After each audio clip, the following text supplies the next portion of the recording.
you guys? Welcome to my channel, Nursing with Key, where I make a whole bunch of nursing related videos, sharing tips and tricks that I've learned along my journey to help you guys have the smoothest nursing journey. Now, this is going to be part 2 of this kind of series that I started, which is really just understanding what a licensed practical nurse does. If you have not seen part 1, where I share the actual definition according to the Board of Nurses where I live of a licensed practical nurse, make sure you go see that because it'll help you a little bit in this video. But in this video, I wanted to talk about the reserved activities and authorized activities of a licensed practical nurse. So before we start, let us kind of try to understand the difference between the two. And if I get this wrong, correct me, but I'm pretty sure I got it right. Let's get it. I have my handy dandy little booklet given to my school by the Board of Nurses, and this has all the information that I need to know to really understand my field of my scope of practice and all of that. So let's get into the difference between your reserved activities and your authorized activities. So your reserved activities are things that kind of come with your scope of practice. You don't need anybody's permission to do these things. So, for example, you go into the chart and, or I don't know, somebody's post-op and the doctor orders for this person's vital signs to be taken every half an hour for the next 4 hours. You are allowed to do the vital signs. You don't have to ask anybody for their permission to do these things. You can just go and you can just do it. Whereas your authorized activities are things that you are also allowed to do, but you cannot just do them. You either need to do them under the supervision of someone or you need somebody's permission or authorization to do it. For example, IVs. Even though LPNs are allowed to do IV fluids and IV medication if you live in Canada in some places, or in most places I should say, even though you are allowed to do IV, and I'm going to speak about the province that I live in. So this may not apply to the province that you guys live in. So I don't want people from BC and people from all over Canada coming for me. This applies to where I live. But for example, if I see that I go into the chart and I see that a person has to receive an IV or some kind of IV fluid, even though I know how to do the IV and I know that I can do the IV, I will go see the RN before doing it. So I'll go to the RN, I'll say, hey, I see that this person has to receive an IV. Are you okay with me doing it? And then the RN will say, okay, go ahead. Or the RN may say, no, you know what, I want to do it on my own. And then in that case, you'll just go, you'll document everything. You will document that the RN said that she was going to do it on her own, because what if she forgets to do it? You know, then it kind of falls on both of you guys. Both of you guys are in trouble because everyone's going to say, well, why didn't you do it, Kiara? You know, and then you have nothing to back yourself up. But if you write in your chart that, hey, the RN said that she's going to do it, make sure you write and sign that so that you have that to back yourself up. So I hope I was clear enough, and I hope you guys now understand what the difference between your reserved and authorized activities are. Now let's get into them. Okay, so now let's get into it. You guys, I am on chapter 1. Before we went over the field of practice, and now we're going to go over the reserved activities. So I'm going to read what it says. So according to the Board of Nurses where I live, the 9 activities reserved for licensed practical nurses under Article 37.15 of the Professional Code are as follows. A. Apply invasive measures for the maintenance of therapeutic equipment. B. Take specimens according to prescription. So you can take stool specimens, urine samples, blood samples, all of that. C. Provide care and treatment for wounds and alterations of the skin and teguments according to the prescription of a nursing plan. So if somebody has a really deep bed sore or something like that, and the doctor orders for you guys to do packing with Aquacel or something like that, you are allowed to do the wound care. So the cleaning, the irrigation, the packing, the bandaging, all of that you can do. D. Observe the state of consciousness of a person and monitor neurological signs. So, you know, You can check the eyes, and you pretty much do it every time you go into a patient's room, because you're going to see if they're oriented times 3. What is the times 3? Are they oriented to time? Are they oriented to place? Do you know where? Do they know who they are? Do they know who you are? Do they know where they are? Do they know what time it is or what time of year? So all of that also goes into your neuroscience. E, mix substances to complete the preparation of a medication according to prescription, which is pretty straightforward. I don't think I have to explain that. F, administer prescribed medication or other prescribed substances via routes other than the intravenous route. So we know that practical nurses are allowed to administer IV fluids, but no IV meds. You can give any type of med, anything except for IV meds, only IV fluids. Now, like I said, this does depend on where you live. I know that in other places in Canada, LPNs are allowed to give IV medication because there are no ADNs, but that's a whole nother video. Where I live, LPNs are only allowed to give IV fluids. You can monitor IV fluids. You can stop an IV medication, but you cannot restart it. You cannot hang the bag, things like that. So IV fluids and vitamins only.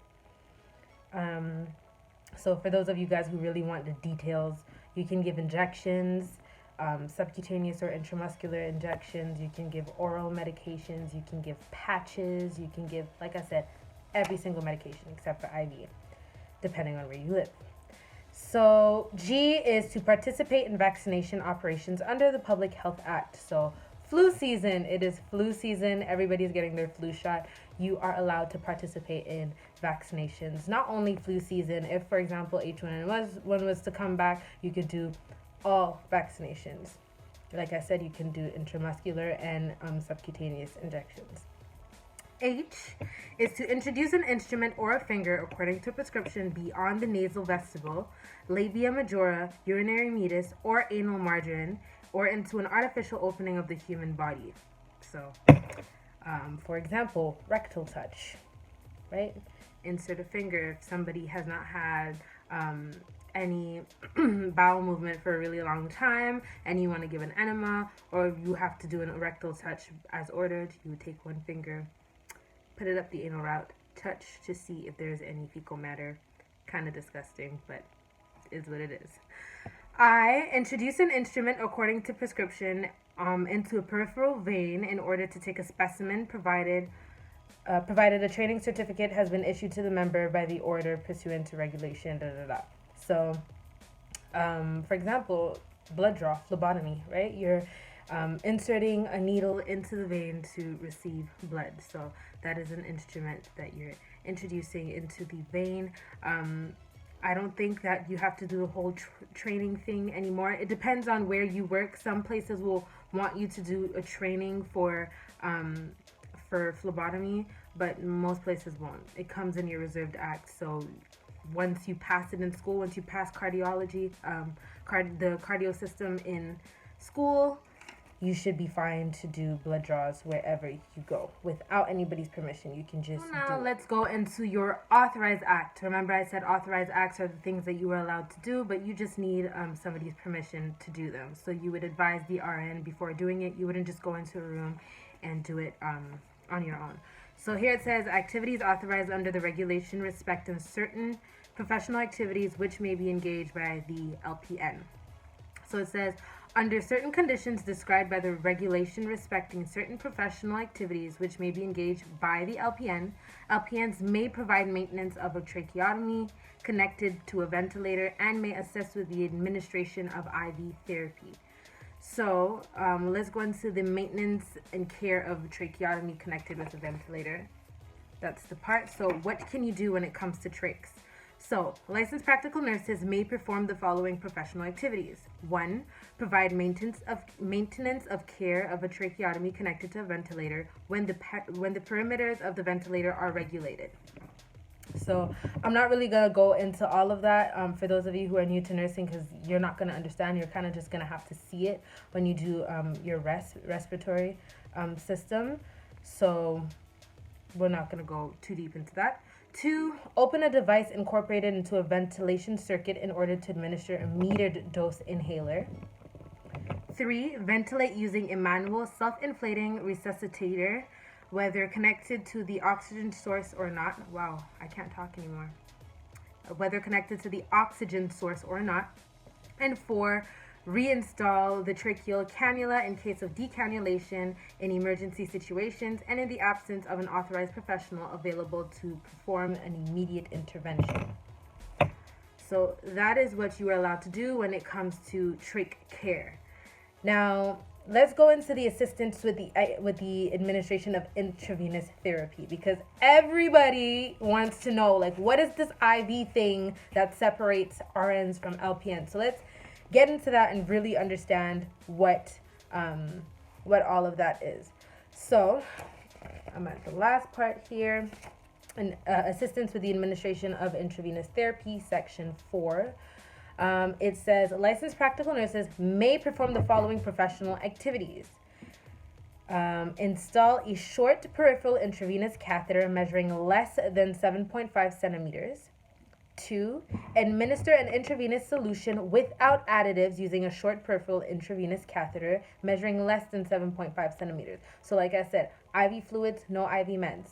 3, install and irrigate a short intermittent injection intravenous catheter measuring less than 7.5 centimeters with an isotonic solution. And that is it for IV therapy. Those are your responsibilities, your reserved act and your reserved acts and authorized acts when it comes to nursing. Obviously, some of you guys are going to be like, what about the assessment? But if you do not know, like I said in the beginning of the video, I'm making a 3-part series. The next part is going to be about assessing, so how practical nurses help with the assessment. That's going to be the next video. But for now, I really hope you guys understand what I explained today. For the authorized acts, the main things that you're really not allowed to do independently is trach care and IV.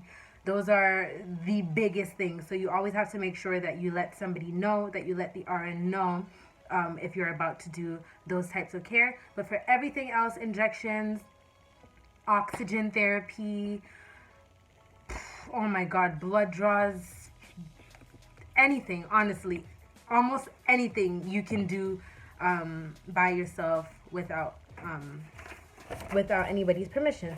So I really hope that was clear enough for you guys. For all of my LPNs out there who are experienced, or for all my LPN students out there who want to correct me on some things or who want to add some things that I have forgotten, please leave them down below, because I don't want to be out here giving any false information. Although the information that I gave, it couldn't have been false, because, you know, I got it from the board. It's not stuff that I made up. But if I forgot anything, leave it down below. I really hope you guys like this video. Don't forget to like, comment, and subscribe. Plus, click on the notification button down below so you guys could get a notification as soon as I post the next video. Don't forget to go back and look at my first video. And I really hope to see you in my next video. Bye.